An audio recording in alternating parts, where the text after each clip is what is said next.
Salut les amis français, aujourd'hui je vais faire une petite vidéo pour vous donner des conseils en apnée statique. Pour ceux qui ne me connaissent pas, je m'appelle Florian et je suis le numéro 2 mondial dans la discipline de statique apnéa après l'apnée légendaire de Monsieur Missou en 2009. Donc là on va regarder une petite vidéo de ma dernière compétition et je vais vous donner plein de techniques qui vont vous aider dans votre pratique d'apnée statique. Allez, on y va. Donc la première chose qu'il faut savoir, c'est qu'en apnée statique, c'est la seule discipline d'apnée où il faut légèrement hyperventiler. Donc moi, ce que je vous conseille, c'est de respirer à peu près 5 secondes d'inspi, 5 secondes d'expi et d'utiliser à peu près la moitié des poumons. Et après, c'est à ajuster en fonction de votre état hypoxique à la fin de l'apnée en fait. Donc si vous êtes hypoxique à la fin d'une apnée, il faut réduire la respiration.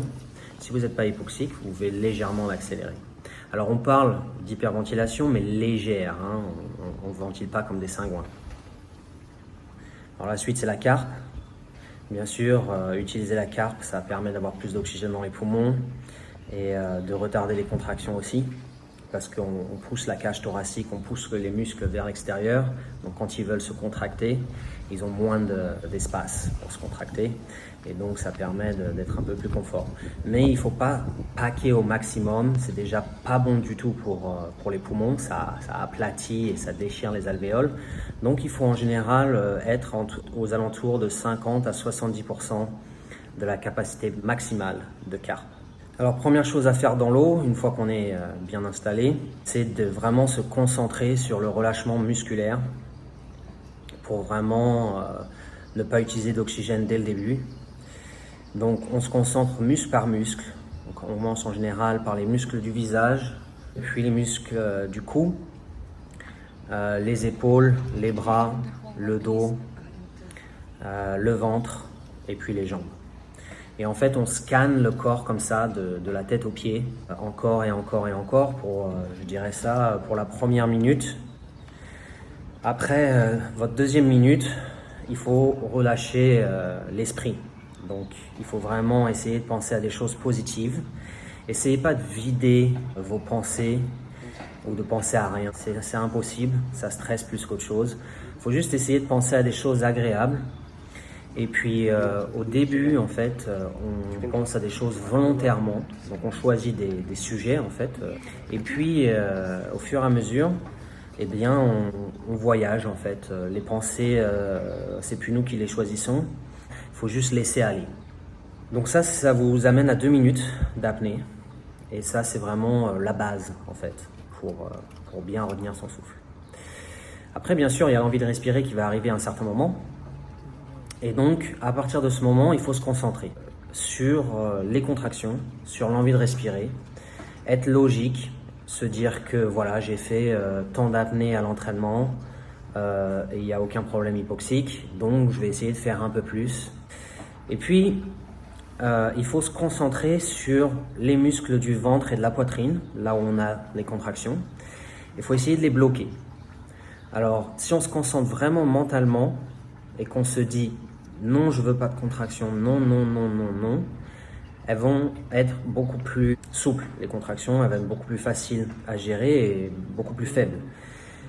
Ça, c'est la partie mentale, pour retarder les contractions, les bloquer ou les adoucir. Après, on a la partie physique.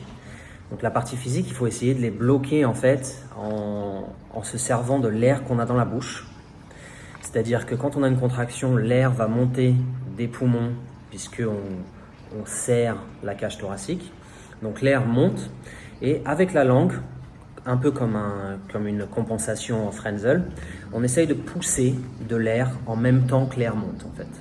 Et ça va vraiment ralentir, assouplir les contractions. Et bien sûr, ça va vous aider mentalement à rester plus calme, plus serein et à retenir votre souffle plus longtemps. Alors au niveau des exercices pour faire de l'apnée, il y a plein de méthodes, hein. Donc par exemple, pour moi, j'aime bien commencer mes séances d'entraînement avec beaucoup d'apnée sans contraction. Donc l'apnée en poumon vide au sec et en poumon plein dans l'eau, jamais tout seul évidemment. Et j'aime bien faire du gros volume, de la grosse quantité d'apnée facile sans contraction. En général, je commence mes séances avec 10 fois 5 minutes. Et puis, au fil des semaines, 10 fois 5, 30, 10 fois 6. Et tout ça sans contraction. Donc, bien sûr, ça c'est à mon niveau. Il va falloir adapter à votre niveau. Si vous avez la première contraction à 2 minutes, vous allez faire 10 fois 2 minutes. 10 fois 2 minutes 30. Et au fil des semaines, les contractions vont venir de plus en plus tard. Et une fois que vous êtes satisfait avec votre temps de relaxation, votre temps sans contraction, vous pouvez commencer l'entraînement avec les contractions. Avant cette phase-là, vous pouvez faire que au sec, plein d'apnée statique en poumon vide. Ça marche aussi super bien, surtout si vous n'êtes pas entraîné depuis quelques mois ou même quelques années.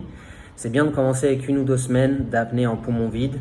Ça permet d'assouplir la cage thoracique et de réveiller le réflexe d'immersion très rapidement.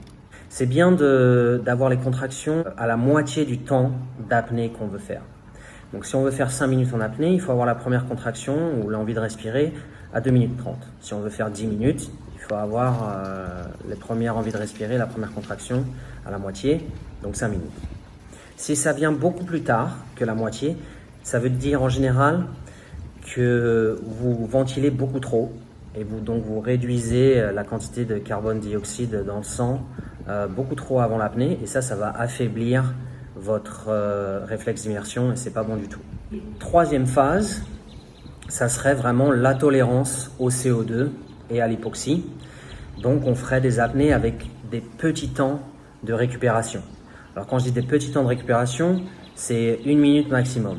Donc je vous donne un exemple, moi j'aime bien faire 1 minute d'apnée, 1 minute de récup, 2 minutes d'apnée, 1 minute de récup. Et je monte comme ça, 3 minutes, 4 minutes, 5 minutes, 6 minutes, 7 minutes, 8 minutes.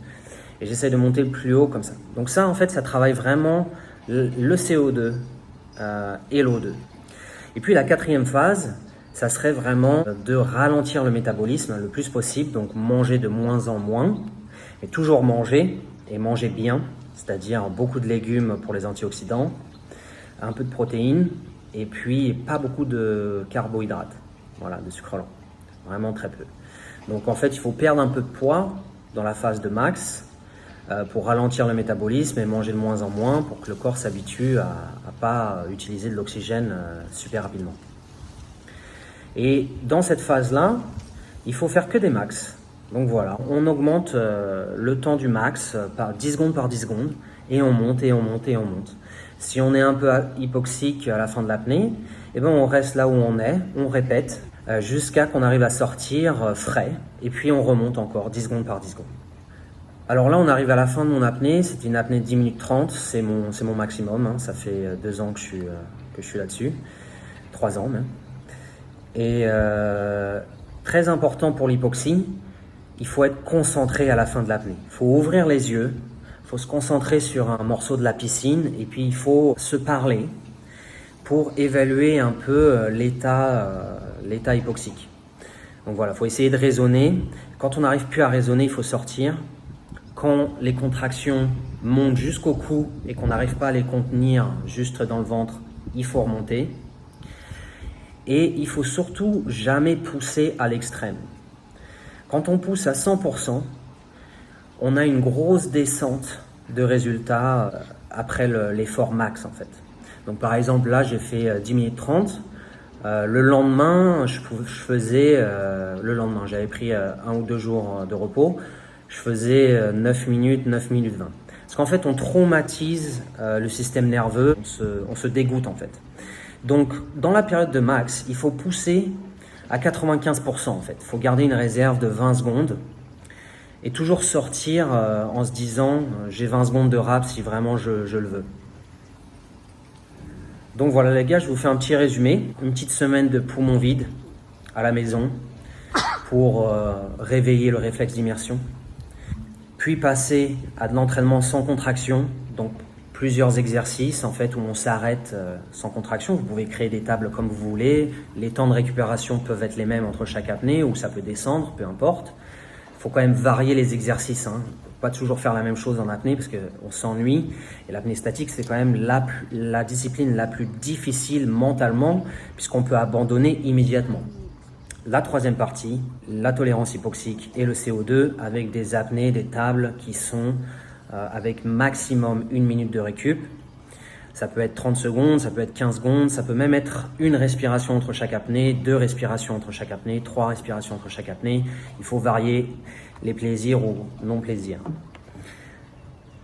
Et puis la 4e phase, c'est de faire que des max, les uns après les autres, pour pouvoir arriver mentalement à la capacité maximum physique en fait. Voilà.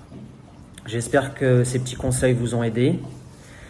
Bien sûr, il y a plein d'approches différentes, okay? C'est-à-dire que ma méthode n'est pas forcément la meilleure pour tout le monde. Okay? Il faut s'adapter en fonction des personnes, de la taille des poumons, du poids du corps, de la taille de la personne, de son métabolisme, de sa diète, etc., de son cardiovasculaire et plein d'autres choses. 1, 2, 3, 4, 5, 6, 7, 8, 9, 10, 11, 12, 13, 14, 15, 16, 17, 18, 19, 20, 21, 22, 23, Okay, 24. sign. Okay, sign.